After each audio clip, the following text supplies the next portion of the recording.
Comrade comrade का अर्थ होता है साथी। साथी मतलब हर परिस्थिति में साथ निभाने वाला।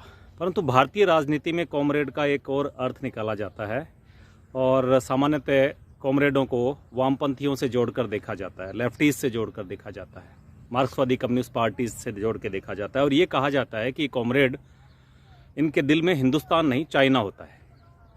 ये आज़ादी के बाद से लगातार कॉमरेडों की स्थिति हिंदुस्तान में बनी हुई है, परंतु उसके उपरांत भी कई जगह कॉमरेड यानी मार्क्सवादी कम्युनिस्ट पार्टी के लोग, लेफ्टिस्ट लोग जनता में अपना स्थान बनाने में कामयाब हुए हैं। कई जगह इन्होंने अपना जनप्रतिनिधित्व किया है, विधानसभा तक पहुंचे हैं, लोकसभा तक पहुंचे हैं और इनकी खास बात ये है कि ये आम जन से जुड़े मुद्दों को बखूबी उठाते हैं और अपनी जो लड़ाई है उसको कॉमरेड संघर्ष के रूप में जारी रखते हैं। एक ऐसे ही कॉमरेड राजस्थान का प्रतिनिधित्व पहले विधानसभा में कर चुके हैं, घड़साना से विधायक रह चुके हैं कॉमरेड पवन दुग्गल, और उसके बाद में आजकल ये पिछले 9 माह से सांजापुर बॉर्डर में अपना राजस्थान का प्रतिनिधित्व कर रहे हैं और किसान आंदोलन को इन्होंने वहाँ पर लो उसकी जला रखी है। लंबे अरसे बाद में घड़साना उनका वापस आना हुआ, उनके पुराने संघर्षों के कारण, कोर्ट की तारीखों के कारण, तो हमारी भी मुलाकात उनसे हो गई। तो ये हैं कॉमरेड पवन दुग्गल जो इस वक्त मेरे साथ हैं। कॉमरेड, स्वागत है आपका मुखिया जी पर। ये वो मुखिया जी है जो एक किसी तबके का रिप्रेजेंटेशन करते हैं, खासतौर से किसानों का। कॉमरेड पवन दुग्गल के बारे में ये कहा जाता है कि ये एक पॉलिटिकल साइंस के स्टूडेंट थे, टीचर भी बने, परंतु श्री गंगानगर के एक छोर से दूसरे छोर यानी घड़साना तक का इन्होंने सफ़र तय किया और यहाँ आकर इन्होंने पानी की राजनीति शुरू की और यूँ कहें कि पानी में आग लगाई। राजस्थान में अगर एक सिंचाई पानी को लेकर किसी आंदोलन का नाम है तो वो है रावला घड़साना आंदोलन, और उस आंदोलन से निकला यह युवक राजस्थान विधानसभा में इस इलाके का, अनूपगढ़ विधानसभा का प्रतिनिधित्व करके विधायक बन के और अपना सिक्का, अपनी छाप छोड़ चुका है। परंतु आज हम बात करेंगे सिर्फ किसान आंदोलन के बारे में। पवन जी, पिछले 9 महीने से आप घड़साना छोड़ चुके हैं, उस कर्म भूमि को छोड़ चुके हैं जिसने आपको विधायक बनाया, उस कर्म भूमि को छोड़ चुके हैं जिसने आपको जीरो से उठाकर ऊपर अर्श तक लेके गई राजनीति में। वजह क्या है? देखिए, ये जो आंदोलन है ये पूरे हिंदुस्तान के तमाम किसान और मजदूरों का आंदोलन है। असल में यूं कहें तो हिंदुस्तान के 90% जो मेहनतकश लोग हैं, कमेरा जो वर्ग है, ये उनका आंदोलन है। और हम जिस आंदोलन को लेकर चर्चा के अंदर ये किसान आंदोलन रहा है, ये केवल किसी हरियाणा का या पंजाब का या हमारी अनूपगढ़ विधानसभा का, ये पर्टिकुलर किसी एरिया से जोड़ के नहीं देखा जा सकता। ये जो आंदोलन है वो आंदोलन असल में देश की आम आवाम का आंदोलन और पूंजीपति के खिलाफ आंदोलन है, कंपनियों के खिलाफ आंदोलन है। और ये आंदोलन इतना विस्तृत रूप ले चुका है कि अब हम इसको केवल किसान आंदोलन के, ये आंदोलन की जो गरिमा है वो गरिमा को छोटा करने वाला होगा। आपको घड़साना जैसे इलाके से वहां जाने की क्या जरूरत आन पड़ी? आपने तो यहाँ अनेकों संघर्ष किए हैं। ये जो लोग आपके यहाँ के संघर्ष थे, जिन संघर्षों ने आपको विधायक बनाया, उनसे कितना अलग संघर्ष है? देखिए, ये संघर्ष अलग है। जो घड़साने का जो संघर्ष था वो केवल पर्टिकुलर एक इंदिरा गांधी कनाल योजना का था, जिसके अंदर तकरीबन 25 लाख परिवार आते हैं और 3 जिलों की खेती प्रभावित होती है। ये वो आंदोलन है जिसमें केवल इन 3 जिलों की खेती नहीं बल्कि पूरे हिंदुस्तान की खेती प्रभावित होगी। तो स्वाभाविक है कि हम इस देश में, मुल्क में तब रहेंगे जब देश का अन्नदाता रहेगा। हम उसका छोटा सा हिस्सा है। कई देश के अंदर खेती है वो बिजली से हो रही है, कई देश के अंदर खेती है वो नहरों से हो रही है, अलग अलग देश की भौगोलिक स्थितियों के अनुसार है। इसलिए ये आंदोलन देश के अन्नदाता का आंदोलन है, धरती को बचाने का आंदोलन है और इसीलिए हमें घड़साना छोड़कर इस आंदोलन का अपनी उपस्थिति दर्ज कराना है। अच्छा, ज्यादा उचित। राजस्थान की क्या भूमिका है इस आंदोलन में? माना यह जा रहा है शुरू से ही, जिस दिन से आंदोलन शुरुआत हुई, कि पंजाब और हरियाणा, उसके बाद में पश्चिमी उत्तर प्रदेश, सिर्फ वहाँ के किसान जो हैं ज्यादा भाग इसमें ले रहे हैं। राजस्थान की क्या भूमिका है? नहीं, ये सही है कि ये जो आंदोलन है इसके अंदर पंजाब का ज्यादा नेतृत्व है। उसका कारण है कि ये जो पंजाब है, पंजाब में जो सिख लोग हैं, असल में जमीन का जो इन्होंने, जमीन की जो कीमत इन्होंने समझी है वो मैं समझता हूँ देश के अन्य लोगों से कहीं ज्यादा बेहतर है। यही कारण है कि हिंदुस्तान में अगर हरित क्रांति कहीं हुई और हरित क्रांति का अगर बेनिफिट मिला तो पंजाब को मिला था। आज भी देश के अंदर जो गेहूं का उत्पादन है, जो जोने का उत्पादन है और जो खरीद है देश के अंदर, वो केवल 60% पंजाब से हो रही है।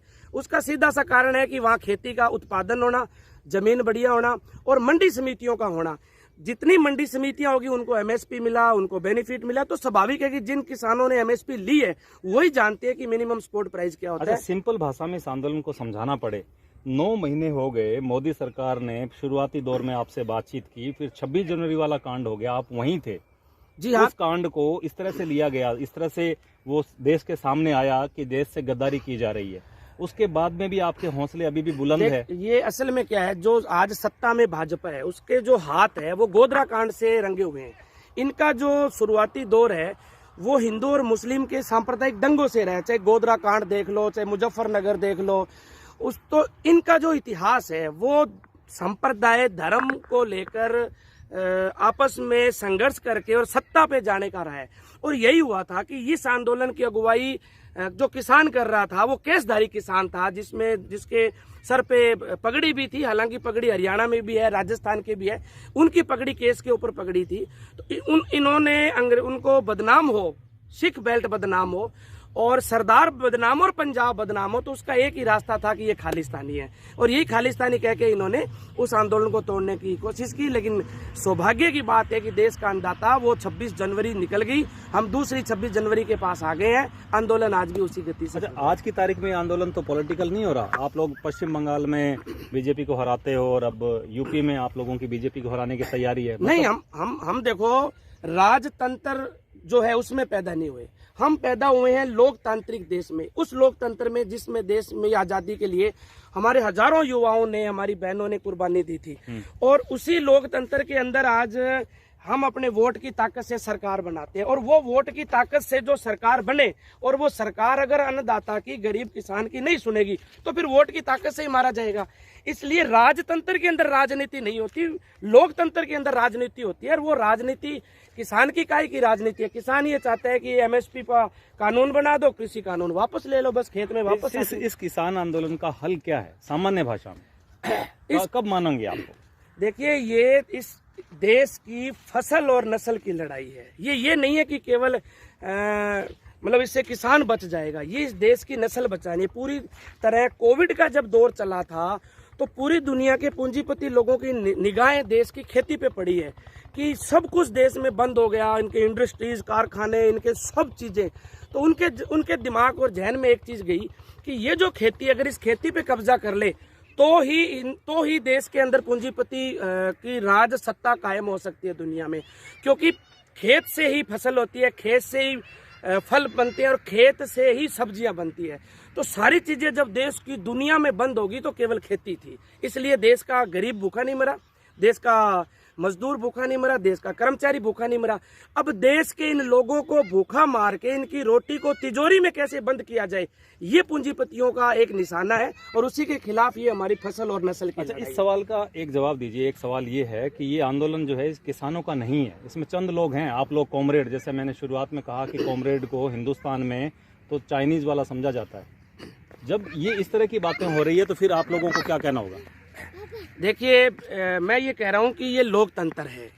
जहाँ तक सरकार का है, सरकार की नीतियों का सवाल है, सरकार क्या कहे? सरकार ने तो चाइनीज क्यों कहा? सरकार ने तो हमें उग्रवादी भी कहा है, सरकार ने तो हमें खालिस्तानी भी कहा है, सरकार ने तो हमें चाइनीज और पाकिस्तानी भी कहा है।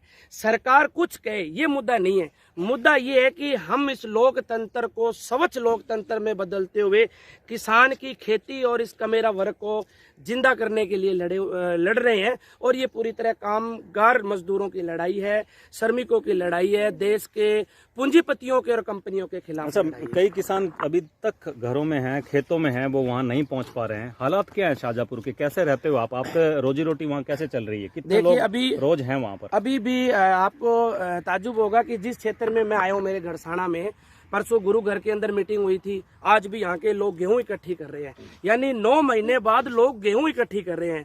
अभी कोई एक हफ्ते पहले नोखा के सद्दासर गांव पड़ता है, उस गांव के किसानों ने एक गांव से 101 क्विंटल गेहूं इकट्ठी करके शाहजहांपुरा भेजी है। इसलिए ये अन्नदाता की लड़ाई है। जो पूरे दुनिया का पेट भरेगा वो अपने बॉर्डर का पेट भरेगा। बॉर्डर के लोग भूखे नहीं रहेंगे और देश के लोग भी भूखे नहीं रहेंगे। अच्छा, कम से कम कितने लोग हैं आपके वहाँ? आज हमारे पास तकरीबन 4-5 हजार किसान है और जब ये पीक पे फिर दोबारा आएगा तो मैं समझता हूँ 30-40 हजार किसान शाहजहांपुरा बॉर्डर। दिल्ली में तमाम बॉर्डर्स पे यही हालात? नहीं, टीकरी बॉर्डर के ऊपर आज टीकरी बॉर्डर पे 17 किलोमीटर का किसानों के जत्थे हैं, ट्रैक्टर ट्रालियां, घर हमारे बन चुके हैं। संधू बॉर्डर के ऊपर भी तकरीबन 16-17 किलोमीटर है, गाजीपुरा के ऊपर है, पलवल के ऊपर है, सुनेड़ा पे है। पूरी दिल्ली को किसानों ने घेर रखा है। बात ये नहीं है कि बॉर्डर पे कितने हैं, बात ये है कि जन भावना और जनमानस कितना हमारे साथ है। उसका एक नतीजा जो 28 जनवरी को इन्होंने टिकैत के साथ आरएसएस और भाजपा ने जिस प्रकार हमला किया, उसका नतीजा ये हुआ कि पूरा हरियाणा जाग गया। तो जन भावना हमारे साथ है। जो किसान खेत में है, हम उसी के परिवार के लोग हैं, हम बॉर्डर पे। मतलब आप लोगों को ऐसा नहीं लगता कि केंद्र सरकार आप लोगों पर सहानुभूति बरत रही है, बल प्रयोग नहीं कर रही है? अदरवाइज तो इस देश में 9-9 महीने तक अगर राजधानी को रोक के रखा जाए तो हालात। देखिए, अगर केंद्र सरकार बल प्रयोग करेगी या ताकत का इस्तेमाल करेगी तो उसका जवाब हम अपनी कुर्बानियां दे के देंगे। वैसे ताकत का प्रयोग न भी किया तो भी हमारे 700 किसान तो शहीद हो ही गए। अगर गोली चलाते तो भी इतने शहीद होते। और अगर यही सोचेंगे तो अगर हमने 700 किसानों की लाशें उठाई है, हमारे परिवारों में 700 बहनें विधवा हुई है, तो अगर सरकार का ये मंशा रहेगी तो हमारी तो मंशा अब एक है कि इस खेती को और फसल और नस्ल को बचाना है। अब सरकार कैसे इसका मुकाबला करेगी वो सरकार। रही बात सरकार के जुल्म की, सरकार किस हालात में जुल्म करेगी? सरकार के पास राह क्या है? सरकार की पुलिस के अंदर काम करने वाला किसान का बेटा है, सरकार की मिलिट्री के अंदर किसान का बेटा है, सरकार की फौज के अंदर किसान का बेटा है। तो गोली किससे चलाएंगे? गोली चला के इन्होंने देख ली। ओलंपिक में मेडल भी आपके किसान के बेटे? बिल्कुल, ओलंपिक में आप देखोगे जो बजरंग पूनिया ने अभी मेडल लिया है, उसने लगातार हमारे बॉर्डर पे 4 बार बजरंग पूनिया आया है, चारों बार उसने किसान के ऊपर किसान एकता के नारे लगाए हैं। आपने देखा होगा, ट्वीट किया उसने कि किसानों की बात सुने मोदी सरकार, ये बैरिकेड हटाए। आज भी अगर वो जीत के आएगा तो मैं दावे से कहता हूँ सबसे पहले वो बॉर्डर के ऊपर आएगा। 41 साल का हॉकी भी इतनी पहुंची है, मोदी सरकार ने इतने अच्छे काम किए हैं, लोगों में मोटिवेशन भरा है, खिलाड़ियों में मोटिवेशन। देखिए, ये खिलाड़ियों में आप इनको खिलाड़ियों को किसान में या किसी जाति में उसमें क्यों बांट रहे हो? हम इसलिए बांट रहे हैं कि मेहनत कश का बेटा ही देश में फौजी बनता है, मेहनत कश का बेटा ही देश में पुलिस में जाएगा, मेहनत कश पसीना बहाने वाले का बेटा ही देश के अंदर गोल्ड मेडल लेके आएगा। ये पूंजीपतियों की औलाद नहीं है, पूंजीपतियों के लोग हैं। अडानी अंबानी के बच्चे कभी भाला तो दूर की बात है, ये पत्थर उठा के नहीं फेंक सकते। अडानी अंबानी ने, वो तो कांग्रेस के भी तो साथी थे एक वक्त में। अडानी अंबानी जिस कांग्रेस की आप बात कर रहे हो, अगर उसके साथी की बात कर रहे हो, तो उन्होंने जिस प्रकार मोदी राज के अंदर अपना जो उन्होंने पैसे कमाने का जो संसाधन जो लिए हैं और जिस प्रकार पार्लियामेंट को उन्होंने कब्जे में किया है, ये उस समय नहीं था। मोदी ने तो पूरी तरह उनको समर्पण कर दिया और उसी समर्पण का नतीजा है कि पार्लियामेंट में कानून बाद में आए हैं और अडानी के पहले गोदाम पहले बने। अच्छा, अब आपका व्यक्तिगत अब क्या रहेगा? आपकी वो तो राजनीति करनी है ना, अगली बार विधायक भी तो बनना है। देखिए, राजनीति तो तब करेंगे ना जब हमारे खेत बचेंगे। अगर हमारे फसल और नस्ल नहीं बचेगी तो राजनीति कौन करेगा? यहाँ तो पार्लियामेंट को खरीद लिया गया है, पार्लियामेंट को पूंजीपतियों ने खरीद लिया। कौन राजनीति करेगा इस देश के अंदर और कौन किसान की बात करेगा? फिलहाल हमारा निशाना तीनों कृषि कानूनों को रद्द करना है और इसके साथ साथ एमएसपी को लागू करना है। अच्छा, क्या टारगेट रहेगा? कितने महीनों के बाद में आप घर वापस आ रहे हैं? देखिए, अभी मुझे 9 महीने हो गए हैं और पता नहीं मोदी इसको साल और चलाएगा, लेकिन 2024 तक हमारी तैयारी है।